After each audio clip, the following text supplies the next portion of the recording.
Պարոն Վարդանյան, այս պահին մենք գտնվում ենք Ֆիալետովի գյուղում, որտեղ հաջորդ տարի մանկապարտեզի բացումը կլինի, խոսենք սրա մասին։ Շատ ուրախալի պահ է, քանի որ մենք գիտենք Ֆիալետովի համայնքում ապրում են մալականները, դա նաև մի ազդեցություն է, որ հայ-ռուս բարեկամության հիմքերը ամրապնդվում են ավելի արագ, անկումից հետո ոնց որ արթնացում է, էլի։ Մենք գտնվում ենք այստեղ հանուն այդ նպատակի, որովհետև մենք դարավոր բարեկամներ ենք եւ մնալու ենք դարավոր բարեկամներ։ Ինչպես գիտեք, համահայկական ճակատշարժումը գործում է Ռուսաստանում, հիմնադիրը գեներալ-մայոր Արշակ Կարապետյանն է, նախկին պաշտպանության նախարար, նույն անվանմամբ կուսակցությունը գործում է Հայաստանում, որի ղեկավարը ես եմ։ Մենք հիմնականում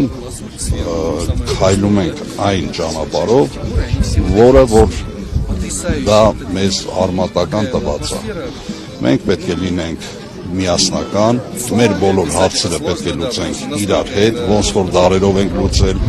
եւ ավելի արդար, ավելի պարզ ու հասարակ։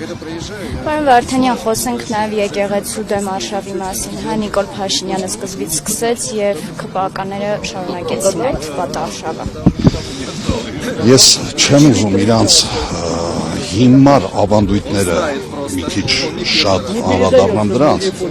Նիկոլ Փաշինյանը եւ իր խմբակիցները, խմբակից երևի հայլին նման sense, նրանք ի սկզբանե եկել են Հայաստանի Հանրապետությունում բոլոր արժեքները քանդելու։ Այդ տեսեք մենք խոսում ենք եկեղեցուց։ Իրակին Աննա Հակոբյանը, որ կպավ կնոջ պարկեշտ արտաքինին, ոչ մեկ չարձագանքեց։ Նիկոլ Փաշինյանը մի քանի օր առաջ, որ կպավ ընտանեկան մոդելին, ոչ մեկ չարձագանքեց։ Այ հերթ հասավ եկեղեցուն։ Իրանք տրամադրված պետք է քանդեն բոլոր հայկական արժեքները,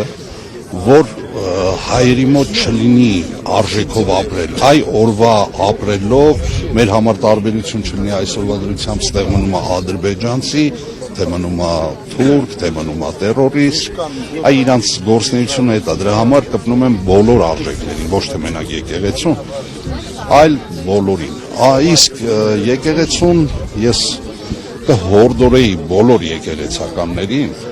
նույն կերպ վարվեին, նույն պահանջով հրաժարականի վարվեին Նիկոլ Փաշինյանի հանդեպ, որովհետև դա մի քիչ արդեն չափերը շատ անցնում էլի, մնացել էր մի սրբություն, որը որ չէին հասել, ճիշտ է, փորձեցին, մի քանի անգամ փորձեցին արշավ եկեղեցու դեմ, չստացվեց, այս պահին ոնց որ հարմար պահ բռնեցին։ Եկեղեցին սրբազանով չի, մի Բագրատով չի, եկեղեցին մի, չգիտեմ, Կաթողիկոսով չի, եկեղեցին դա Աստծո տունն է։